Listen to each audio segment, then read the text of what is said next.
Buenas tardes, compañeros y doctor Pineda. En esta ocasión voy a hablar sobre el posoperatorio, más en específico en las manifestaciones frecuentes en el posoperatorio. ¿Cuáles son las principales causas y las medidas de atención del dolor y fiebre en este periodo? Bueno, primero vamos a decir qué es el posoperatorio. Se va a definir como el periodo que sigue a la intervención quirúrgica y durante el cual, de manera decreciente, los controles y cuidados instalados durante la misma hasta la rehabilitación del enfermo. El objetivo de la atención en el dolor y la fiebre es resaltar que el control adecuado de ambos es fundamental para reducir complicaciones, mejorar el confort del paciente y acelerar su recuperación. En esta diapositiva vemos las manifestaciones clínicas de algunas complicaciones posoperatorias y sus alteraciones patológicas derivadas. Vemos en esta tabla que pues hay diferentes datos clínicos con sus trastornos posoperatorios. Vemos que hay fiebre, taquicardia, taquipnea, disnea, hipotensión arterial, oliguria, ictericia, distensión abdominal, dolor en la herida y alteración mental. En esta presentación nosotros nos vamos a enfocar en lo que es la fiebre, que es sus trastornos y en sus trastornos posoperatorios, que son la atelectasia, reacciones transfuncionales, antibioticoterapia prolongada, infección, trombólisis, embolia pulmonar y deshidratación. Y en el dolor en la herida, que de igual manera es producida por infección, dehiscencia, isquemia, seromas y hematomas. Vamos primero a las causas y medidas de atención de lo que es la fiebre en este periodo posoperatorio. Como ya lo mencionamos, encontramos atelectasia. Esta va a ser consecutiva a impacción de secreciones, o sea, fijación de secreciones en el árbol respiratorio, a expansión imperfecta del parénquima pulmonar durante la anestesia y a la superficie de la ventilación en el posoperatorio por el dolor de la herida. Todo esto se agrava en ancianos y fumadores y también va a favorecer la inmovilidad prolongada. Para diagnosticar la atelectasia, más que nada es con exploración física, inspección y percusión o auscultación torácica, que denotan hipomovilidad, hipoventilación y matidez en el área afectada. Debemos auscultar al paciente para poder detectar este síndrome. También, su comprobación ya para identificar que es un síndrome de atelectasia es mediante la teleradiografía de tórax, como vemos en la imagen.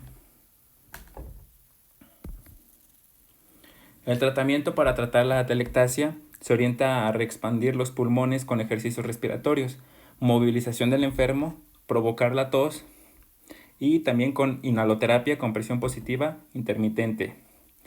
También podemos utilizar nebulizador ultrasónico con mucolíticos y broncodilatadores. Si no se trata a tiempo este padecimiento, este síndrome, se puede complicar. Y si no se trata oportunamente, puede progresar al síndrome de insuficiencia respiratoria progresiva del adulto, entidad con alto índice de mortalidad. Tenemos ahora las reacciones transfuncionales. Las reacciones transfuncionales leves son causas de fiebre por hemólisis de sangre transfundida y resorción de sangre extravasada que pudo haber indicado la reposición.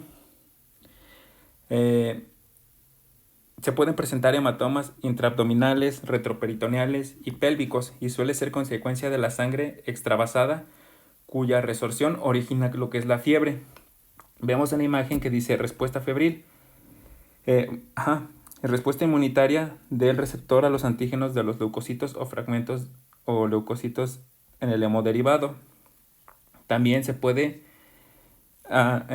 presentar sobrecarga de volumen, transfusión de demasiado líquido o transfusión de un hemodiderivado demasiado rápido. Puede haber alergia, urtical o anafiláctica como consecuencia de una respuesta inmunitaria del receptor a las proteínas plasmáticas. Puede presentarse hemolítica, transfusión de un hemodiderivado incompatible con el grupo ABO mayoritario, o ya hablando algo más grave, shock séptico. contaminación bacteriana del hemoderivado. Bueno, y ya si es una reacción transfuncional tipo grave, se da se da por lo general porque la sangre es incompatible. Esto pone en riesgo la vida del enfermo. Y bueno, esto ya se trata como un choque anafiláctico. Después tenemos otra causa de fiebre en el posoperatorio, que es la antibiótico-terapia prolongada. Bueno, esto se da por el empleo prolongado de antibióticos en el posoperatorio. Se ha demostrado conseguir que la remisión del cuadro febril puede remitirse por simplemente suspender la administración de estos fármacos. Es necesario que este tipo de pacientes tenga bien establecidas las medidas de sostén con base en una dieta adecuada, con aporte hídrico, calórico, proteico y vitamínico. Y bueno, ya llegamos a la causa más común de fiebre en el posoperatorio, que es una infección. Esta se va a presentar en orden de frecuencia, ya sea, primero vamos en la herida quirúrgica y en la región intervenida. Se va a presentar como celulitis, flemón y absceso. Después se puede presentar en el aparato respiratorio, en las vías respiratorias superiores o inferiores. También puede haber infección de vías urinarias, cistitis o pielonefritis. Y ya por último, tromboflebitis. La infección en la herida quirúrgica, bueno, aquí los signos característicos de la inflamación es rubicundez, aumento local de la temperatura, dolor y aumento del volumen por edema e inflamación. La infección de la herida ocurre por lo general a los 4 o 5 días del posoperatorio. Los agentes causales en orden de frecuencia de las infecciones en la herida quirúrgica son estafilococo dorado, estreptococos y clostridios. Como podemos ver en las imágenes, así se ve una herida quirúrgica que ya posee infección. En la región intervenida, bueno, en este caso en la cirugía gastrointestinal, el esquema terapéutico se basa en medidas locales y sistémicas. Si el absceso se ha establecido, se procede a desbridamiento y drenaje con curaciones posteriores cuya frecuencia depende de la magnitud de la infección, pudiendo requerirse hasta 3 en 24 horas. Debe cuidarse el aporte hídrico y calórico, suficiente con base en una dieta apropiada y el control de la sintomatología con antipiréticos y analgésicos. Y bueno, ya hablando en tratamiento en general, tanto para la herida quirúrgica y la región intervenida, bueno, los antibióticos no se deben emplear de manera sistémica. Primero se debe de valorar la indicación según el agente etiológico y repercusión sistémica de la sepsis. En infecciones estafilocócicas, sí, resistentes a la penicilina, se emplea lo que es la dicloxacilina como primera elección, o nafcilina, meticilina y vancomicina como segunda elección. Cuando el agente causal es estreptococo, en orden de elección están la penicilina y las cefalosporinas. Para los gram negativos se utilizan los aminoglucósidos, gentamicina, amicacina, canamicina y streptomicina. Y para pseudomonas se utiliza específicamente carbenicilina. En caso de anaerobios son útiles las clindamicinas y el metronidazol. Si se identifican clostridios, la elección en orden de prioridad es penicilina, cefalosporina y tetraclicina. Para las infecciones respiratorias que causan la fiebre en el posoperatorio, el diagnóstico se realiza con base en la sintomatología y signos clínicos. El paciente va a presentar fiebre, taquipnea, taquicardia, tos, dolor faríngeo y torácico. A la exploración física se encuentra hipomovilidad del tórax, hipoventilación y estretores, matidez a la percusión en la zona pulmonar afectada. Como tratamiento debe iniciarse con penicilina como primera elección, que es lo más útil de los antibióticos para gram positivos, y como segunda elección eritromicina y cefalosporinas. En las infecciones urinarias, bueno, aquí estas infecciones son más comunes en los pacientes que se les instala una sonda vesical o se someten a reposo prolongado o en aquellos pacientes que su aporte de líquidos es insuficiente. Se va a presentar como manifestaciones clínicas fiebre. Es importante hacer el diagnóstico diferencial con los otros infecciones que hemos mencionado anteriormente. En la sintomatología urinaria vamos a encontrar disuria, poliaquiuria, tenesmo vesical y dolor en los ángulos costovertebrales. Para diagnosticar si es una infección urinaria, pues debemos de realizar un examen general de orina. Y como tratamiento, si encontramos en el cultivo bacterias gram negativas como E. coli, coliformes y enterococos, sensibles a gentamicina, ácido nalidíxico, cefalosporinas y ampicilina. Y como medidas generales, se debe retirar o cambiar la sonda vesical, mover al enfermo y que éste ingeste abundantes líquidos. También se pueden usar antipiréticos y analgésicos. Llegamos a lo que es la flebitis y la tromboflebitis. La inflamación del endotelio venoso es más común en las extremidades, aunque puede presentarse en grandes venas. En las torácicas, como secuela de venoclisis y administración de medicamentos, nutrimentos y electrolitos por este tipo de vía. Y en las pélvicas por hipomovilidad del paciente en el perioperatorio, que se manifiesta en el posoperatorio.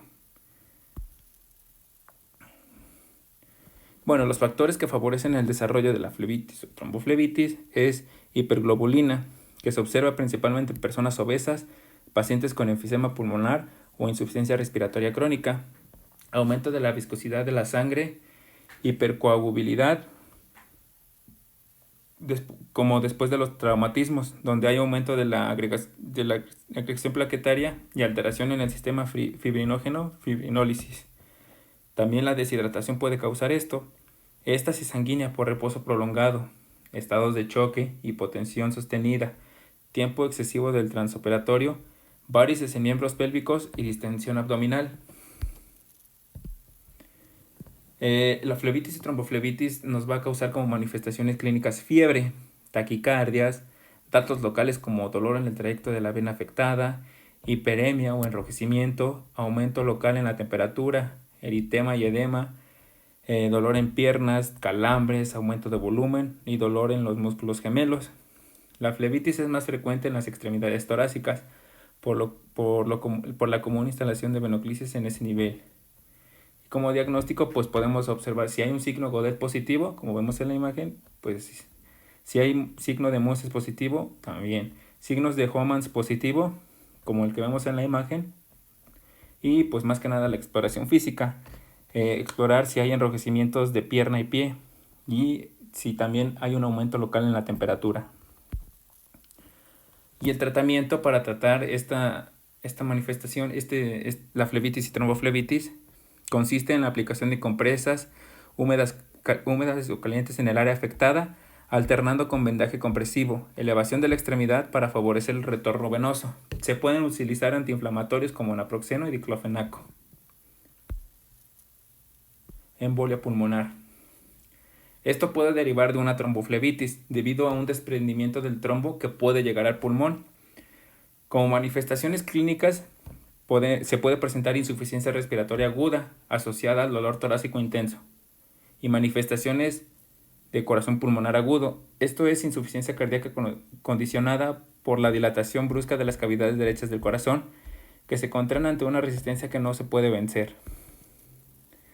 Para el diagnóstico, como gold estándar tenemos la gammagrafía ventilatoria y de perfusión, como se ve en la imagen del lado derecho. Y como tratamiento, si se llega a presentar una embolia pulmonar, se debe de realizar una embolectomía de urgencia, siempre y cuando sea posible y se cuenten con los recursos necesarios en el hospital. Y bueno, el tratamiento médico también consiste en controlar el dolor y administrar anticoagulantes y fibrinolíticos en las dosis ya mencionadas. Deshidratación. El aportamiento hidroeléctrico origina fiebre en el posoperatorio y su diagnóstico se alcanza por exclusión. Se debe mantener al paciente en el posoperatorio con buen balance hídrico, levemente positivo, buscando incluso una discreta sobrehidratación. salvo en casos especiales en el que el enfermo presente ya una afección renal o cardíaca, o en algún lactante que quienes la sobrecarga de volumen puede producir con facilidad una insuficiencia cardíaca o puede producir también edema pulmonar. Pues el diagnóstico de la deshidratación pues salta a la vista y debe corregirse de inmediato. Y ahora vamos con las causas y medidas del dolor en el postoperatorio.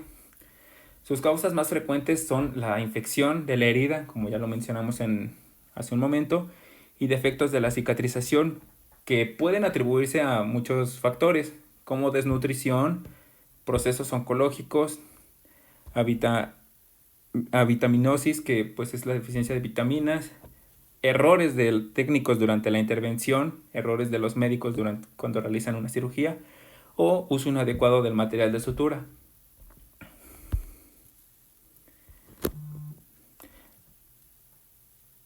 La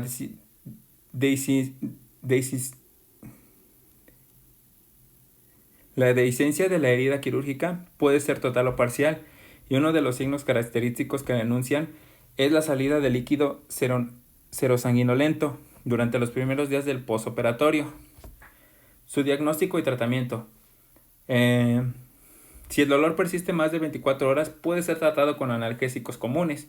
Si el dolor lleva más de 24 horas, pero que no cede con los analgésicos que ya se han administrado, se debe de llevar a cabo una resutura o cierre secundario de inmediato.